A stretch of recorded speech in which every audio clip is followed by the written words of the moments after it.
Okay, excellent. We're live. Welcome to this Surface Ventures workshop in partnership with DataPhysics Instruments. Hello, everyone. Apologies due to the screen share that we have at the moment. We won't be doing our standard introductory video or slides. We'll still be providing all the same information about upcoming events later in this event. But for now, please say hello in the chat box and tell us where you're joining from today. My name is Dr. Sam McMaster, and I'm the event manager here at Surface Ventures. We are a non-for-profit organization, and our mission is to provide world-class material science education for academia and industry. Today, it's my pleasure to introduce Dr. Sebastian Schaubach of DataPhysics Instruments on screen at the moment. Hello, Sebastian. Hello. So, Sebastian is a managing director and CIO at DataPhysics Instruments, a company that specializes in laboratory measurement devices for the characterization of surfaces and interfaces. Before he joined DataPhysics Instruments in 2018, he worked as a postdoctoral fellow at the Chinese Academy of Sciences in Shanghai. He holds a Master's of Science from the University of Stuttgart and was awarded a PhD in organic chemistry from the Max Planck Institute for Coal Research. Many thanks to today's partner, DataPhysics, and we'll have a presentation from them as well as a live equipment demonstration. As we go along, please type your questions into the chat box and they'll be marked for the Q&A session. We're planning for around 60 minutes in total today, and we'll be sharing a link for the attendance certificates later in the webinar. We'll also have some handouts for you and some poll questions will be released soon. So now I'm going to hand over to Sebastian. Please take it away. Good. Thank you very much for your kind introduction. And as mentioned by Sam, today we will present to you both a topic, a theoretical topic, and we will also show you the devices that we used in order to work on this.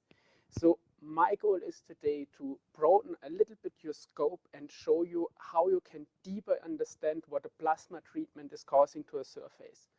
Maybe you noticed in the past, many people that just take testing inks and they affirm plasma treatment successful, plasma treatment not successful. Then when we go through time a little bit later, people, they took up contact angle measurement as a good way to prove whether a plasma treatment was successful or not.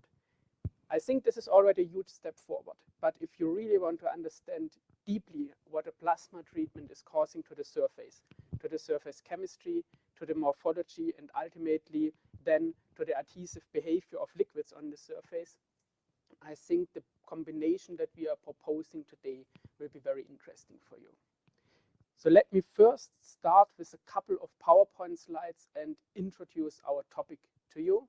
And then we move over and start to do a little demonstration. I think you should now all see my slides, and our topic today is finding the optimum plasma treatment time. And we find this optimum by combining contact angle measurement, adhesive force measurement, and surface profile analysis. So I'm presenting the results today, but I had 3 colleagues that helped me in generating these results, Norbert Heil, Ms. Leo, and Mr. Gerstner. And on behalf of them, I will present now all our results. Very important at the beginning. What is happening when you are doing a plasma treatment on a surface? Just imagine you have the goal, okay, I want to glue part number A on surface B, and the glue is not sticking. So what do people very often do? They will activate the surface. So they are increasing the surface polarity, for example, through a plasma treatment.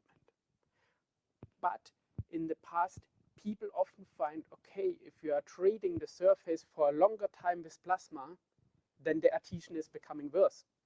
Even so, the polarity of the surface is maybe still increasing or going into a peak maximum, but still it's becoming worse.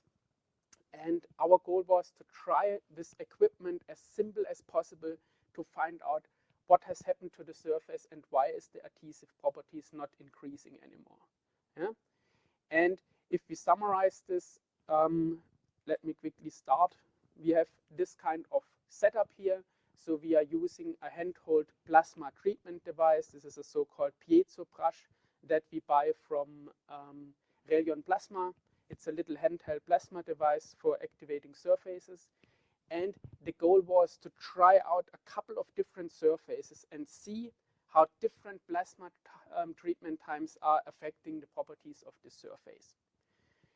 So maybe very briefly at the beginning, I guess most of you know this, okay, you have a solid surface. and you have a liquid that you bring in contact with the solid. And if the solid body is not treated before, very often you will face a very poor adhesion because the polar groups of the liquid, they do not find any polar counterparts on the solid surface, and then you get a weak adhesion. So what is a plasma treatment doing? So plasma treatment is locally heating up the surface, leading, typically if you are in air environment, leading to an oxidative environment that leads to oxidation of the surface functional groups. And of course, you can also do reductive plasma treatment if you're working in a reductive gas atmosphere, but we are working here with atmospheric plasmas, and then we are getting surface oxidation. And then through the surface oxidation, we are getting the introduction of polar functional groups to the surface. And these polar functional groups, they can then interact with the polar groups in the liquid and increase the adhesive properties. Good. This is quite straightforward, I think. And as I mentioned, our key concept is to consider what is happening if you treat for different times a solid surface. And what kind of test did we set up? We used a couple of different materials, some plastics material, some coated polyethylene film with a paraffin, so with quite low melting point material. We used a substrate, a metal slide with a polyfluorinated coating to be water repellent. We used some glass untreated, and we used some silanized glass surface. And these 5 samples we treated either not at all with plasma, so we studied them in their plain state, we treat them for 10 seconds, or we treat them for 30 seconds. And then we apply to all of these samples exactly the same study. We do contact angle measurement, typically 3 liquid drops per treatment time. We do adhesive force measurements, also 3 points per plasma treatment time. And then we do a surface profile analysis. So basically we measure the 3D topography of the treated and untreated surface. And then we see how is the surface changing over time. I want to quickly introduce to you these 3 methods. One slide back, so we have contact angle measurement, adhesive force, and surface profile. I think contact angle, most of you know. Adhesive force, maybe little people know. And surface profiles, surface morphology. This is, again, a thing that many people will know. So let us start with the contact angle measurement. So the contact angle measurement, this is just classical plane weathability studies. So what do? You take a testing liquid, very often this is water or diiodomethane or ethylene glycol or thiodicglycol. So it's testing liquids that have a relatively high surface tension. So we do not use ethanol or hexane as testing liquids because they have super low surface tensions and spread on almost all materials. This is why generally the community has selected these 4 liquids as very often the standard. So for the test that we are doing now, we used just plain water. Make a droplet of water on the solid surface and observe the contact angle of this drop. And then you can imagine if the surface is quite hydrophilic, has a lot of polar groups, then the contact angle will be small. If the surface is quite hydrophobic, the contact angle will be big. Very plain and simple. How does a device look like that can do this kind of measurement? Well, you need to have on one side, number 1, a dosing system. In many cases, this is just a syringe that is moved by a syringe motor or by a micrometer screw in order to dose a liquid drop. Then you need a precise sample stage in order to position the sample. Then, number 3, you need a camera system that is looking at from the side onto the droplet in order to observe the contact angle that has formed. Number 4, you need a good light source to illuminate the situation nicely. And then you need, number 5, a computer with some software on site in order to do the processing. I show you quickly how such a device looks like live. So maybe already to take it a little bit in advance, I have 2 devices here with me. This one here is the force tensiometer for adhesive force measurement, which I will explain to you in a moment. And over here on the right side, this is a contact angle goniometer, a contact angle analyzer. And this contact angle analyzer, I quickly move over. You can see, okay, here I'm having the dosing system, just a disposable syringe filled with plain water. I have here a sample stage. In this case here, it's an electronic sample stage. So this here is a rather high-end model. So you can see with this touchpad, I can very easily move up and down the sample stage, or move it left and right, or also in the X direction like this. Yeah. So this is the sample stage. Then you have here the camera system. And this camera system, camera is here. This one is an objective that allows you to zoom if the droplets are relatively small that you're using. Then opposite side here, you have a light source to illuminate the droplets on the surface, and everything is connected to a computer to do the evaluation. I will show you later in our presentation a little bit how this kind of measurement is done and how such a software looks like. But for now, continue with my PPT a little bit. So this here, again, just to quickly summarize for you, we have a dosing system, we have a sample table, we have a camera system, we have a LED light source, and in this case here, you have this control pad that I just now showed that is for easy operation. Then you see for this kind of system, the camera specifications are quite high, up to 4,000 frames per second. And the reason for this is that some surfaces, they show very strong spreading behavior of liquids or absorption behavior, and you need fast cameras in order to still track also these fast processes. So the surfaces we measure today, they are quite simple. They do not absorb, they do not spread, so they're also lower frame rates are absolutely okay. How is such a measurement done? Well, you make a click, and then the needle that you see here in the upper range of the picture and the syringe connected to it is generating a droplet on the surface. Then the software finds the baseline where the droplet is connecting to the surface. It finds the contour of the drop just from the black to white transition. And then finally, it is fitting it with a mathematical function, for example, an ellipse function or a circle function, or also a so-called Laplacian function if the drops are quite big. Okay, so from this information, then you are finally getting the droplet's contact angle, and the software also calculate the drop volume as a reference. So this is contact angle analysis. Then let us move on.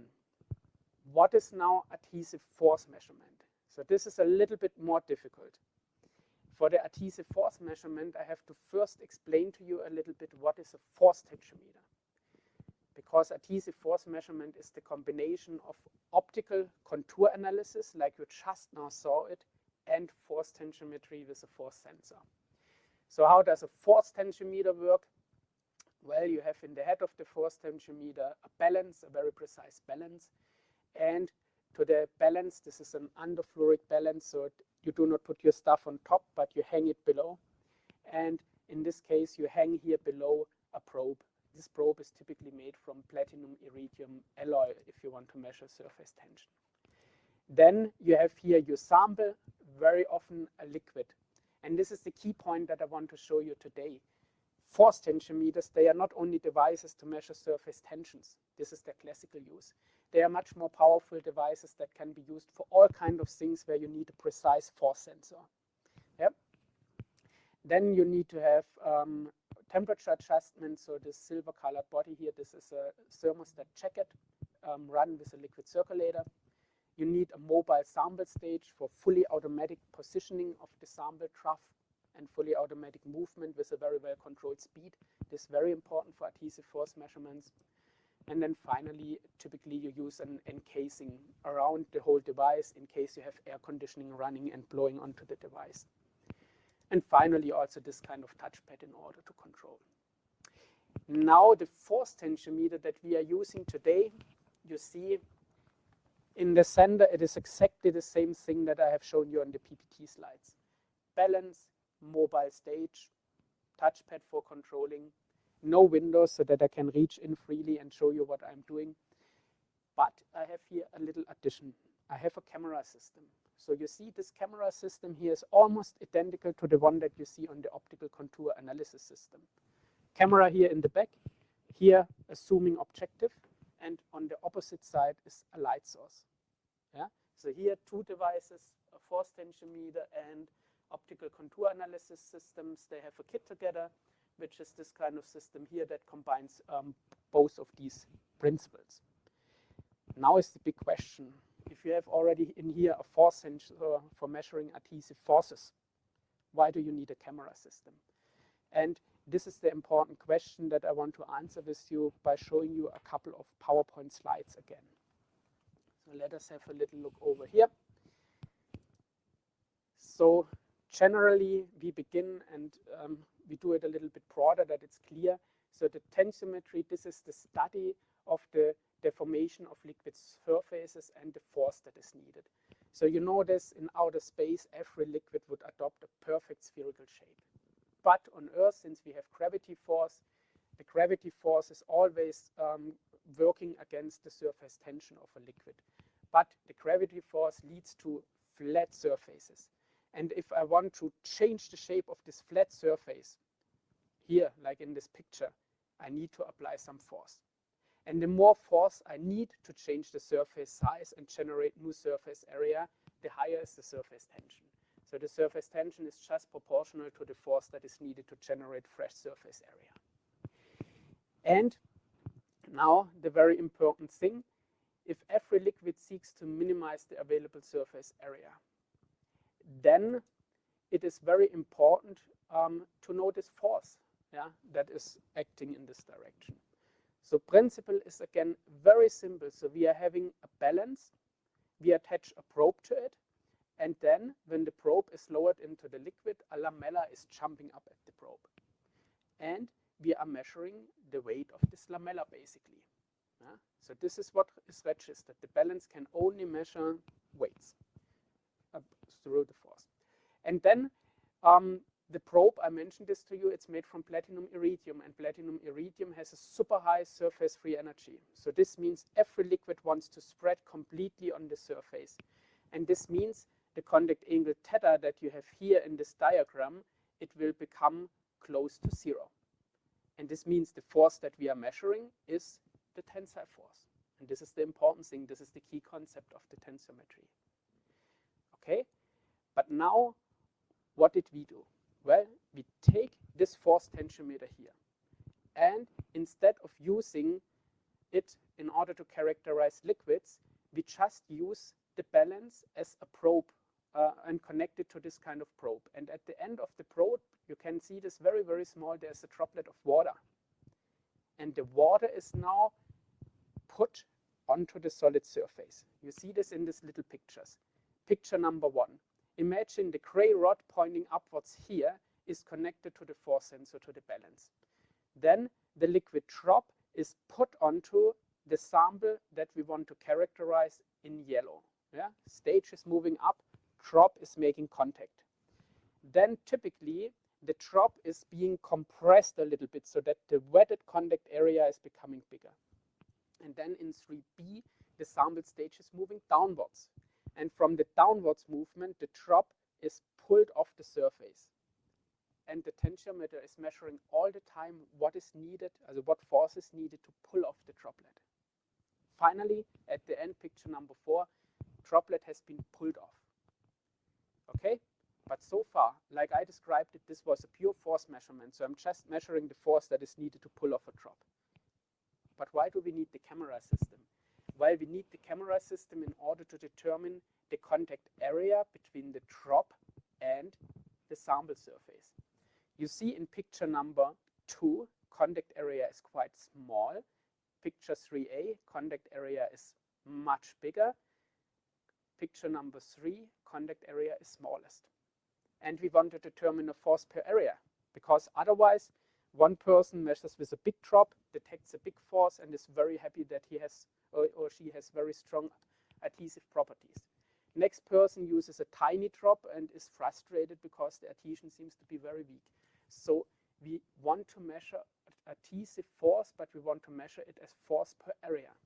And the camera system is used in order to monitor the contact area between the droplet and the solid surface. So just the system knows how many pixels is equal to 1 millimeter in the real world, and then it's assuming the drop is rotation symmetric, and then software can calculate the contact area. I show you this in a moment when we are doing the test measurement, but this is the principle behind it. And I want to also show you a little video that explains it a bit more. On the left side, you are seeing the adhesive force. So the force here on the y-axis, and on the x-axis you have the position of the sample stage. And when I start the video in a moment, then you will see, okay, the force is at the beginning increasing when the droplet is pulling off, and then you go through a maximum force. And then the force is becoming weaker and weaker because the contact is thinner, and then you're finally having a pull off. So let me start this video. So on the right side, you see stage is now moving. First you have the snap in. Now we move down. You are pulling, the drop applies more and more force. You go through a maximum, and then you have the pull off. And this maximum here, from this maximum, the adhesive force is calculated. This was the maximum force. The droplet that you see here, sometimes depending on the adhesive properties on the surface, a little droplet is also remaining. But you know, the key frame that is important for us is here. And at this point, the drop did not yet know its fate in the future, that it will be ripped into two parts. So this is maximum here. This is a characteristic point. This is the adhesive force. Genau. I let it run one more time for you to follow it a bit better. Moving up, we have the snap in. We are pulling the drop off. Force becomes bigger and bigger and bigger. Goes through a maximum, and you see the contact area is becoming smaller and smaller, and then we have finally a pull off. Yeah?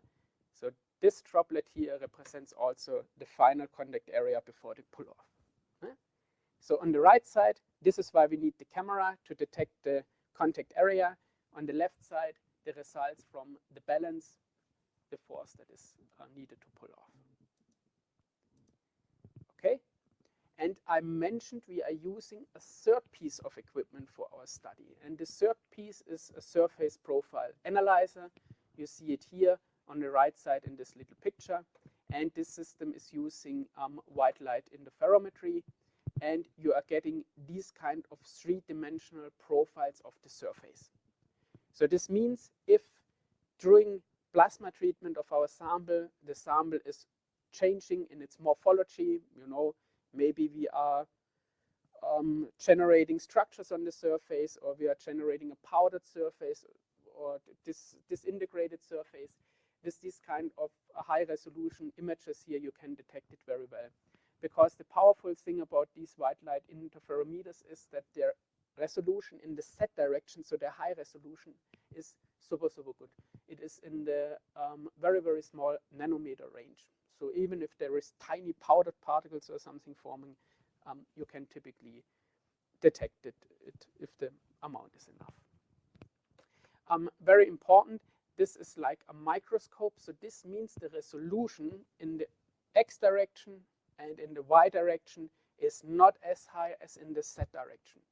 The Z direction resolution, you are getting it from the white light interferometry principle, but XY resolution, you are getting it through the objective that you're using. Like in a microscope, if you use a 100-fold objective, the resolution is higher than if you are using a 10-fold objective, for example.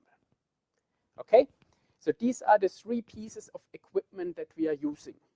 And now I present you a couple of results. Let us have a first look. At the first test sample we did, it was just a plain plastic plate. And now on the right side, left side here, you can see the contact angle measurement and adhesive force measurement. So if we did not treat this sample with any plasma, then we have a water contact angle of 71 degrees and a quite weak adhesive force of 0.138 millinewtons per square millimeter. Then we treat it for 10 seconds. You see, contact angle is becoming lower. great. This is what we would have expected because the polarity of the surface is increasing. So then it's becoming more hydrophilic. You treat it even longer for 30 seconds and you see, okay, I'm still decreasing the contact angle. But you see, it is going into a saturation. So maybe even if you treat it for a couple of minutes, you will end up somewhere around 30 degrees for the contact angle. You see, on the other hand, that the adhesive force in the first 10 seconds, it very strongly increased. And then afterwards, in the next 20 seconds, there is not much change anymore. It's from 0.157 to 0.159. So this is the average over 3 measurement points per plasma treatment time. So what does this mean for us? Well, probably for this sample here, treat it 30 seconds, maybe treat it even a little bit longer, possibly the adhesive force is still growing. But what we saw here, the three-dimensional profile of this sample, it did not change no matter how long you treated it. There was no disintegration visible, at least with the plasma device that we used here, which is of course also not the highest energy one in the market, this is for sure, but for our study it's enough. But what happens if you look at different samples? Well, and for some samples you see something that I believe is quite interesting. So we had a metal sheet coated with some polyfluorinated carbon polyfluorinate, basically. The sample I have here with me, just this kind of coated metal plate. So we will also use it in our live demonstration in a moment. And for this kind of sample, okay, you expect it at the beginning if there is a fluorinated coating on it, like Teflon or something like this, then water contact angle is fairly high. If you treat it with plasma, you have little changes, so you can see, okay, it is becoming a little bit bigger, smaller at least, the contact angle, so the wettability is increasing a bit. But what is the interesting thing is, in this case here, the adhesive force is going through a maximum. So if you treat for 10 seconds, you have 0.2. If you continue treatment, then the adhesive force is going down again. And now you can think about, okay, what could be the reason for this? Well, and I think the reason in this case is that this coating is partially disintegrated after 30 seconds of treatment time. So you have here the very first picture, no plasma treatment at all. You see from red to blue, the height differences have a maximum of around 400 nanometers. So it's quite a smooth, relatively smooth surface, not a wafer, but a smooth surface. Then if you do the treatment for 10 seconds, something seems to happen. At least you are increasing by a magnitude of 3 the maximum height differences on the surface. But then if you are doing a treatment of 30 seconds, you see the picture looks completely different. So it looks like the surface, it has up on over treatment completely disintegrated. So there are some valleys, some mountains around. So also when you look at it with your eye, you see it is becoming more blind, the surface, not as shiny as before. So there is something for sure that happened on the surface that decreased the adhesive force. And you know, your goal for the plasma treatment is most often you want to glue something later on, it should stick as good as possible. So here you over-treated it and you are making it worse. I want to show you one other example where I think this effect is even better visible. This, of course, I know this is a special example because here we have a paraffin coated polyethylene surface, and the paraffin has a quite low the melting point. So if you do the plasma treatment, you see this here in the pictures. At the beginning, you have a structured surface with some scratches, some dents inside. And if you treat it for 30 seconds, the overall surface is becoming much flatter. It seems to heat it locally up. And then these little grooves on the surface, they seem to melt close. And then you're also getting this little thing that looks like a bit of bubble structure underneath. So probably there are some fluid components inside that are causing this kind of bubble growth. If you look here, also at the beginning, water contact angles very high, going down. the adhesive force at the beginning going up a little bit and then dropping down. And this is the interesting thing. This is what we wanted to show. You know, for the contact angle measurement, you still have a little differences if you treat it for a longer time. But for the adhesive force, you have very strong differences. So 40% change, 40% roughly lower than it was before. For the contact angle, you know, I would assume for this kind of surface, you have to consider probably plus minus 1 degree. So not very much has changed, in fact. But the adhesive force very, very strongly and very significantly changed. So I think in this case here, the roughness measurement and also the 3D profiles that we have measured, this is giving you a very good indication what is happening. But I think the adhesive force measurement, this is a very simple way and also the most direct way to teach you, okay, was this treatment beneficial for the adhesive properties of my samples, or was it already over the top? I think you see this the best from all these measurements from the adhesive force measurement. Then I have some additional samples. So here, this was just a plain glass surface. At the beginning, contact angle already quite low. You treat it with a bit plasma, and then the contact angle and becomes even lower and the hydrophilicity higher. The adhesive force, you see this, it goes up a little bit, but then it stays almost roughly, I would say, on the same level. So not so much is happening here for this surface. Then we also took a silanized glass surface. And that was quite interesting. For me, at least as a chemist, I think this is quite interesting. So at the very beginning, the silanized glass surface had a very high water contact angle. Yeah? Look, you have plain glass and you can silanize it with this kind of unpolar side groups. But then when you treat it only 10 seconds with plasma, you can see, wow, now the contact angle drops down to 0 degrees. It is now very, very hydrophilic. Why is this? Because when you treat it with plasma, I think these silane groups that are on there, they are all removed basically from, it is a one molecule layer, it's all removed from the plasma treatment process.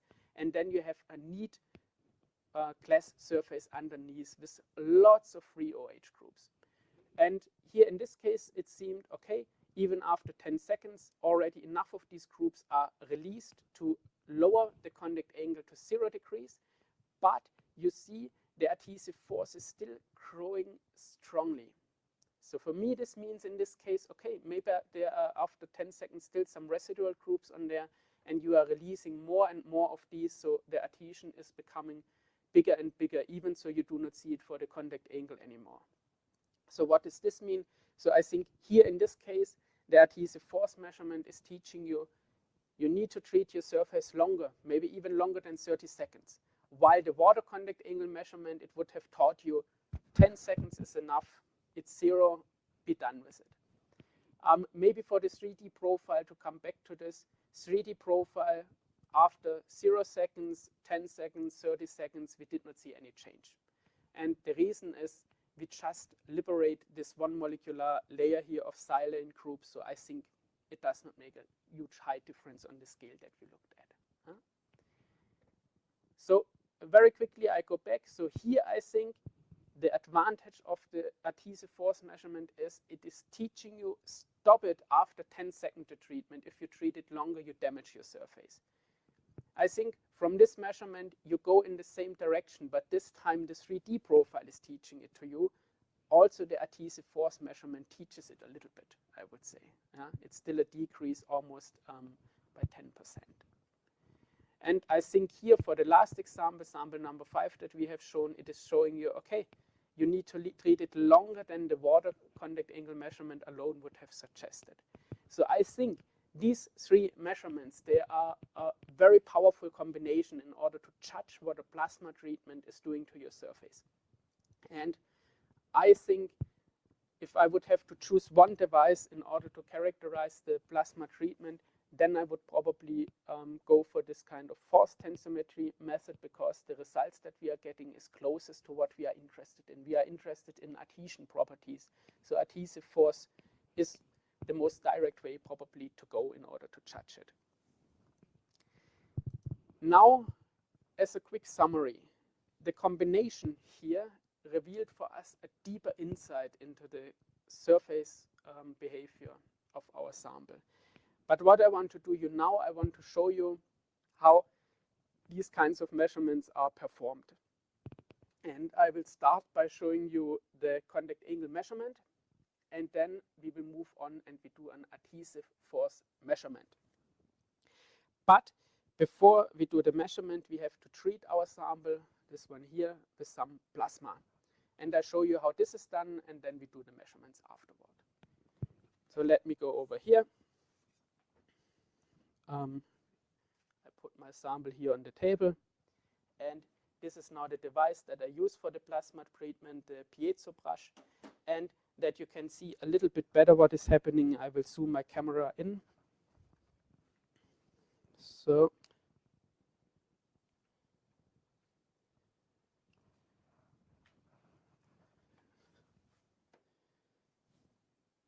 yeah, I hope we are well centered now. And I have divided the part here in an area that I want to use for the contact angle analysis, in an area that I want to use for the adhesive force measurement, 0 treatment time, 10 seconds time, 30 seconds treatment time. And since we do not have super much time today, I do with you the no treatment time and 10 seconds treatment time. So let's move on here to the middle. So I think you can see this, that some purple beams are shooting out of the device, and we are treating the surface here with plasma.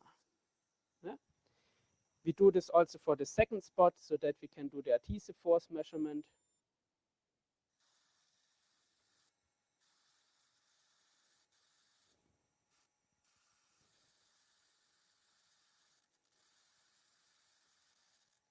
Yep, and now it's good, it's done. Good, and now we do the contact angle analysis. So now we are using this contact angle goniometer here, this one. And I have already equipped it with a syringe that is filled with water. So we take the sample, we put it onto the sample stage like this, and then we can use the touchpad for positioning. So I have to move a little bit inward like this. Then I have to move over here. I hope you can see the process. And then I bring the table up. Yeah. And then I do a little bit of fine tuning. I want to be here in this area where I'm sure I have not treated with plasma. Then I go quickly over and I open the software to control this device.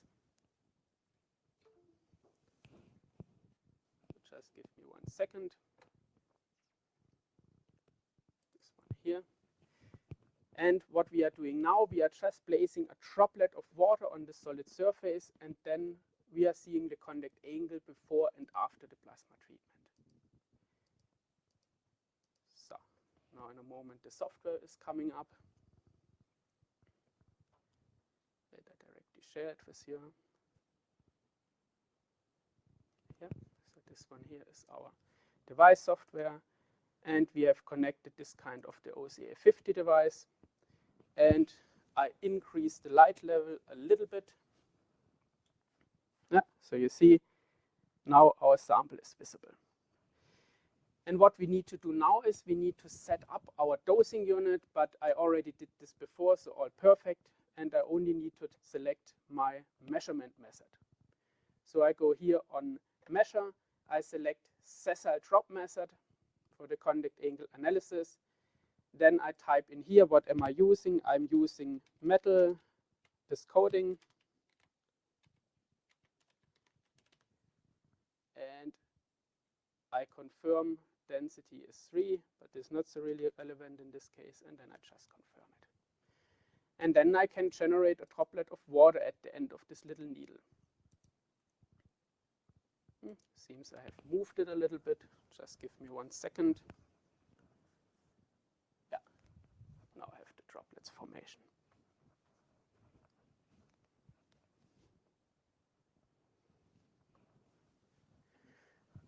Good. Now what I'm doing, I show you this a little bit on the device. Here I want to save this image for the beginning, okay, and then I want to do also a live recording. And now what I can do is I can take the touchpad and I can very easily control the position of my sample. So just to give you a little indication, here with this one, I can lower and raise my sample stage.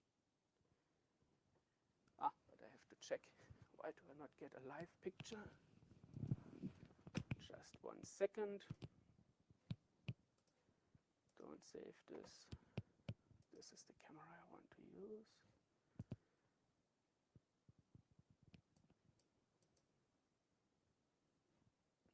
Okay, and now I activate the camera again.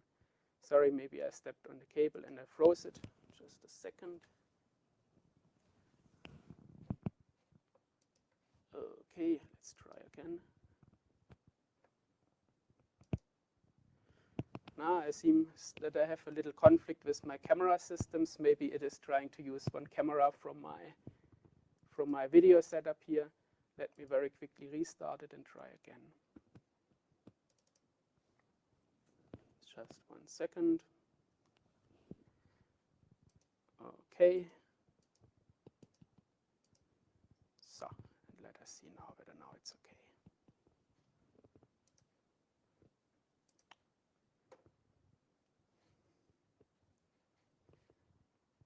Here, this one. Yeah, it seems that one of the other softwares that I'm running, either the video software that I'm using for sharing or the webinar platform, is trying to use my camera system here. This I did not see before. So what I will do now is I will start with you to do the adhesive force measurement, and then I show you a little video for the contact angle measurement. Good, then let us start up the force tensiometer.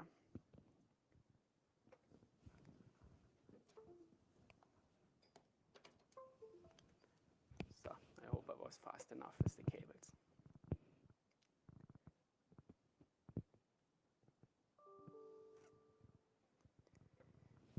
Good, 1 moment. So the force tensiometer is already prepared. And I can start my method. Yep, and here I think everything is good. I show you what I'm doing on the device. I point it over a little bit towards my force tensiometer. And then we zoom in. Yeah, just like this. And what I do now is I take my sample, voila, and I put it here on the sample table of the force tensiometer. And then also by touchpad control, I can open the clamping system of the device, and I can carefully raise up the sample stage.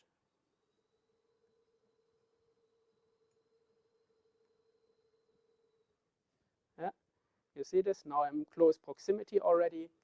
And what I want to do first is I want to analyze the area where I did not do any plasma treatment. Then for this method, first I have to position my probe. And my probe in this case is the droplet of water. I quickly show you the live image from my software. So this one here, this is the little rod where I need to place the droplet of water hanging into our camera picture. And how do I normally do this? Well, I have to move my sample over a little bit that I do not accidentally make a drop on it. Or quickly put it here on top. Then I put a little towel underneath and place a little water droplet directly underneath the probe. And here in this case, it's important, we should not make the drop too big. Just like this is perfect. Yeah? I think now you can nicely see it dangling at the lower end of our holder. Then I bring our sample in position again, and I raise the sample stage in close proximity to the liquid droplet. Yeah, now you can already see it. Then let me see here inside the software.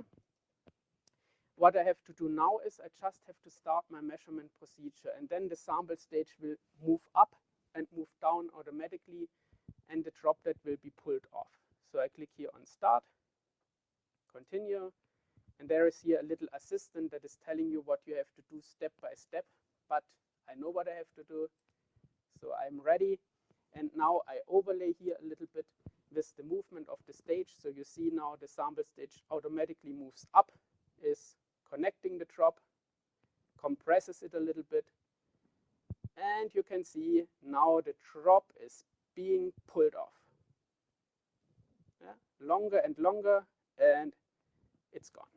Yeah? And very little droplet residue. Now I can already stop it. Okay? Now we have only focused on the video image. We have seen, okay, how is the droplet shrinking over the time. And what we do now is, I want to, of course, also show you the results, the measurement values. And this is the force curve here that we have generated. And now the system is correlating this force curve with the video image. And I can determine an adhesive force. Very straightforward. Look, this one up here, this is the force peak that we have gone through. And at this point, I will determine the adhesive force. So I select here this interpretation mode, and then I can move through the video. You see this? And I have here a little slider, and I can track it to the position I'm interested in. And I'm interested in this point. Then what do I do? Well, I have to make a scaling. So I have to teach the system how big is my droplet here. And as a reference, I'm using in this case our rod. Yeah? So I have to go here into the image, and I have to type in the length. Reference length is 2.5 millimeter, because this is exactly the outer diameter of the rod.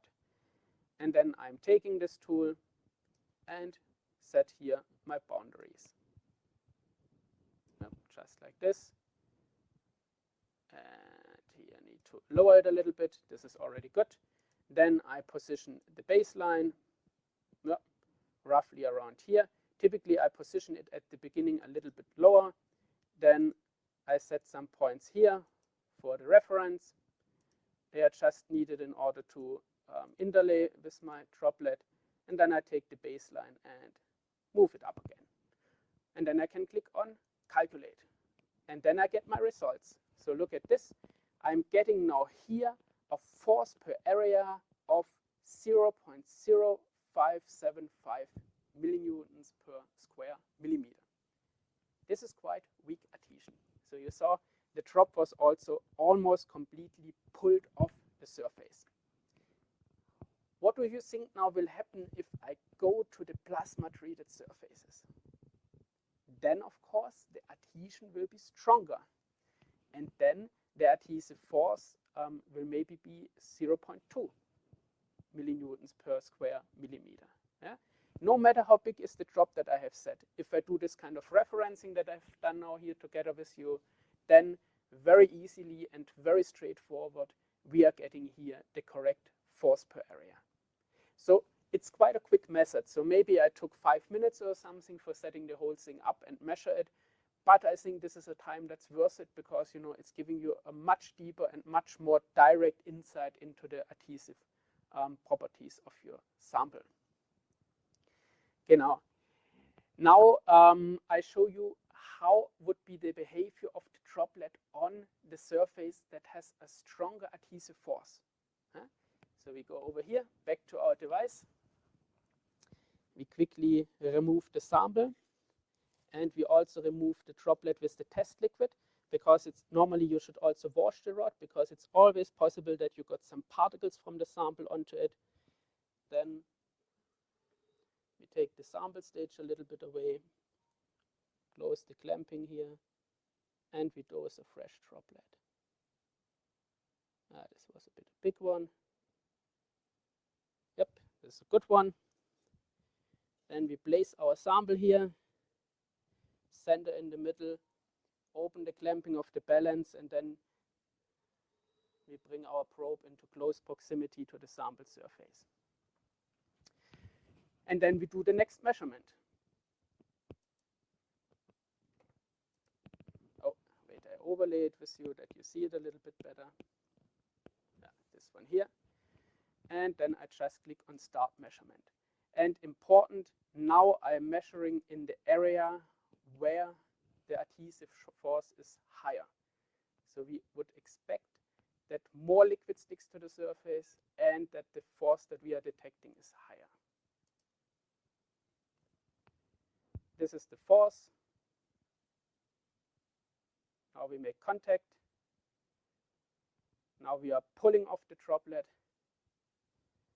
And you see the behavior is completely different. Yeah, this is the plasma treated area now. Look at this giant that still stays on the surface. So we stop the measurement and we also evaluate the results here. So I want to do it again here at the peak, the top maximum. Then I go here, again into the image, and I select my reference size, 2.5. So I do this now once more with also the referencing so that it's a bit more clear. Normally you can just click here on next measurement and then all the parameters are kept. But better be done twice. Yeah. Okay. Then we set the baseline. As mentioned at the beginning, I leave it a little bit lower. And then I define the droplets contour.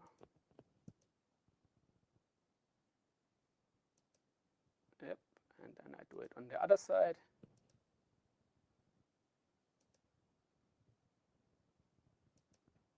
Okay, and then I take the baseline, move it, oh no, this is too high, sorry, like this, and then I click on calculate. Yeah? And now the adhesive force per area is 0.08. So it's by around 40% higher than before, just through a plasma treatment for 10 seconds. Yeah? But the adhesion, much, much stronger than before. If you treat it for 30 seconds on this surface, this was this fluorinated surface, then you will see at some point a disintegration. But you see this very nicely. It's a very, very simple, straightforward measurement, and it teaches you how strong the drop sticks to the surface. So I think this is a very nice and great method, in fact. Good. Then I open up my slides. Again, my apologies that I had a little camera issue here, that the software did not want to use the camera to the overlay. But I think also the contact angle measurement, it's clear. It's just an optical measurement like you also saw it here for the adhesive force measurement.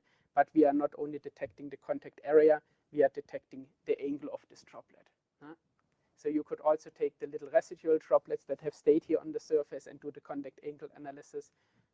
Results are pointing in the same direction. Now, back to my last slide. So I hope I could show you today that a combination of contact angle measurement, adhesive force measurement, and surface profile analysis can really be helpful to understand what plasma is doing to our sample surfaces.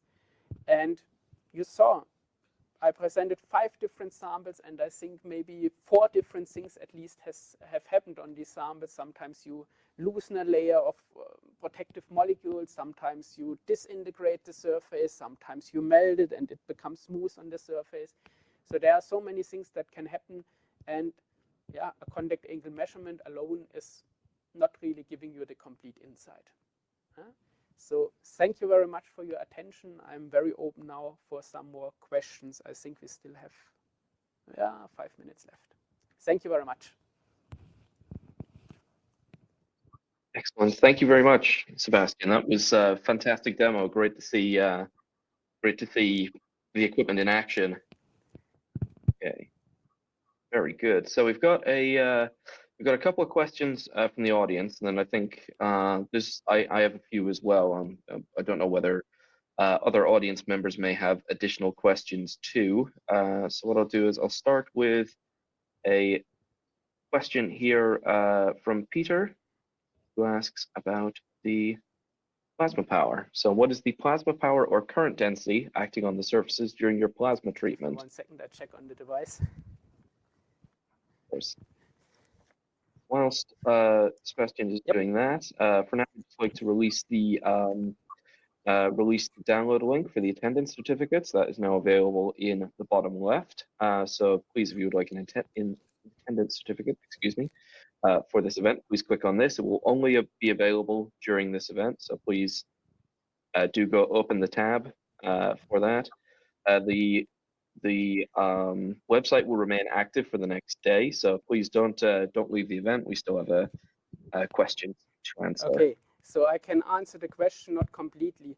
So the power consumption of the total device is 18 watt, and in this case here we have set the device to full power. What I will do is I will send you a link with exactly the device that we are using here, and then probably we can look it up in detail, because it's quite a book, taking me a bit too long to figure out the numbers. Okay, great. So yeah, well, Peter's information will be included and sent to you later, so you can catch up with that question. I hope that's okay, Peter. We got another question here from Anurag. I hope I'm pronouncing that correctly. Apologies if incorrect.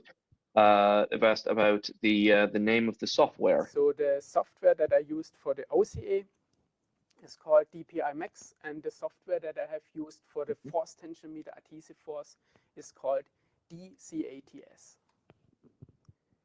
Yep. DCATS, I think, as a lot of people call it in the lab. For DCATS. Okay. Okay, got another question from Naveed. So thanks for the information. What is the resolution of the surface topography analysis method? Very important. In the Z direction, it is always in the range of nanometers. So there is some very special method that can go down to 1 nanometer higher resolution here. But in the X and the Y direction, it depends on the objective. So if you have a 100-fold objective, the visible area that you saw here is around 0.1 millimeters. And then you have a camera with 2000 pixels in one direction. So this would then be the spacing, point spacing. Yeah. So for a wide interferometer, typically what you would do is define a maximum point that you scan from to a minimum point that you scan to, and then a number of measurement points then. So using the highest objective, then with a single point, that would be your vertical resolution, if you will, then sort of the minimum distance that it scans. So yeah, objective dependent, but that's kind of how it works. So it just does in stages and scans. So I quickly open up the numbers, then I quickly share them with you, at least for some of the extremes. Just a second. Share my screen again. So you see, when you are using a 10-fold objective, then you are having a point spacing of 100 nanometer. If you are using a 10-fold objective, then you are talking about 1000 nanometer roughly. Okay. Very good. Okay, for everyone, just for information, the PDF of the slides is now available in the handouts tab. So if you would like a copy of this, please do go ahead and download that now. We have another question from Peter, who's asked, can the method be used on metal surfaces? I presume that means the plasma treatment and subsequent adhesion. We tried, in fact, analysis. several metal surfaces, and I know from other people when they treat metal surfaces with plasma, they got sometimes a disintegration and they have powders on it. But I think the power of our device that we had here was not enough to achieve this effect. So we measured several metallic surfaces, pure metallic surfaces, but I did not see a morphology change. Yeah, must be sort of higher plasma powers. There's sort of I guess you would get a very extreme effect then with the type of plasma cleaner that would normally have a vacuum chamber associated with it. That would be quite much more severe etching, I think. While we're waiting for some more questions, I was curious about the small droplet. Is there anything sort of in literature or characteristic about any surfaces that has a larger droplet residual on the surface as compared to some of the other surfaces where the droplet is smaller? Is there something that can tell us about the surface interaction? At the moment, we are trying to further develop this method, and we are adding a work of adhesion function to this, because you see, when your droplet is de-wetting surface area, this is complementary to the methods that are available for the optical contour analysis. So we are working on this at the moment, and we are also detecting the drop residue on the surface. But so far, we did not find a very clear trend. And also in the literature, it's a little bit not so much available. So we have an internship student who will come to us in summer and deeply dig into this topic. Fantastic. Looking forward to hearing more about that. If there are anyone that would like to look further into some of the application notes that DataPhysics has, the link to that is now available in the bottom left. We have several more audience questions, so I know we're at 60 minutes now, Sebastian, but I hope you could spare a few more minutes. We can answer these questions. Yep. Okay, excellent. We have one from Peter who asks, can you apply liquid metals to the surface for wetting angle measurements, for example, mercury? I think you can do this. Not only mercury, which is liquid at room temperature, we also have the needle heating devices, and can theoretically put this kind of device into, for example, a glove box and then study the molten metals, for example, that easily melt, like the alkali metals and so on. I think it's possible, but you have to always be aware, okay, you should warm the surface underneath so that the drop stays liquid and transfers the heat to the probe, because the probe itself is not heated. So I show you what I mean. This one is not heated, so the heating would be done through contacting a droplet and the blade below. Yes. And then for the goniometer, somewhat related to some of the work that I've done, I think is now published. I've looked at the contact angle analysis of solders on different types of metal plates. So it can go to, I don't know the exact temperature range, but it can get up to 300 degrees in order to melt solder. And then there's also an inert nitrogen atmosphere. So that's yeah. So more information about that will be on the 700 degrees. Yep. I think the module is available. The information about the module, sorry, is available on the website. Aaron has asked, what happens if the surface is fully wetting? So in this case, you cannot conduct adhesive force measurement, because if it's so fully wetting, then the drop will be moved from the probe holder onto the surface. But you can do a contact angle analysis. But in this case, you should run a video sequence and track this spreading process. What you can also do, if you have a fully wetting surface, then you can invert the whole problem, and you can mount your sample to the force tensiometer and immerse it in liquid.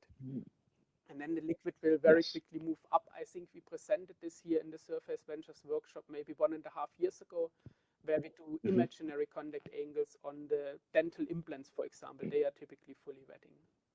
Yeah. Yes, that was it. So that recording is available on the Surface Ventures website. So if you scroll back through our recordings, so I think that features, I think, myself giving a brief introduction and then another live demonstration. Conversely, what if the surface is super hydrophobic? How would that be dealt with? Super hydrophobic question I was thinking about. This force tensiometer is the best thing to do in this adhesive force, because for very strongly liquid repellent surfaces, the optical contour analysis, the higher the contact angle becomes, the higher is the error bar for it. Because at some point you have the baseline of the drop and you have the droplet sitting on it, and the more narrow, the higher the contact angle becomes, and the narrower this gap, the higher is the error. There's a very nice publication from 3 or 4 years ago that is indicating if the contact angle is around 160 degrees, your error is plus minus 4 degrees probably. But if you do an adhesive force measurement in this case, with a super repellent surface, then the adhesive force could be a better characteristic to distinguish different very strongly hydrophobic surfaces. So I think for these, adhesive force is the method of choice. Yeah. Yes, I know standard goniometry contact angle measurements can be quite an issue, especially if the lab atmosphere isn't isn't fully sealed. I've heard stories about people losing their droplets and then flying off the surfaces, which I think not a nice thing to happen.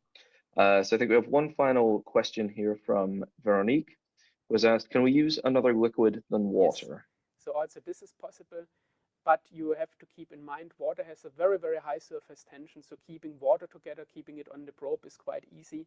If you go for other liquids with lower surface tensions, then very often you will have a very strong drop separation, and then a big drop remains on the surface and the piece remains on the probe holder.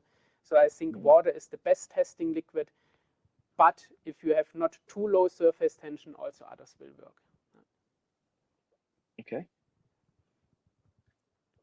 Thank you very much. So I think that is all questions answered. So I think at this point, we'll draw the webinar to a close. So I just want to say thank you very much for the questions, everyone. Thank you very much, Sebastian, for the great talk and demo. Thanks to DataPhysics as well, generally, for supporting this event. We wouldn't be able to run events like this as Surface Ventures without our partners. Also a reminder about our website, surfaceventures.org. As we've talked about this a little bit today, we have recordings of our previous events there.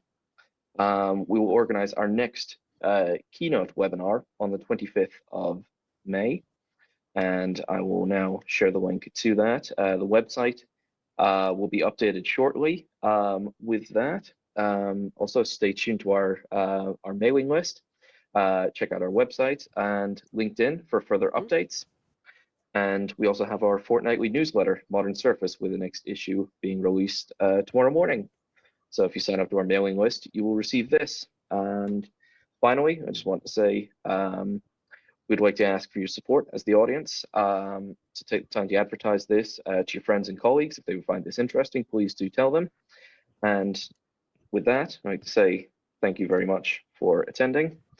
And thanks for joining today, and see you all next time. Bye-bye. Thanks again, Sebastian. And have a day. Okay. Goodbye all.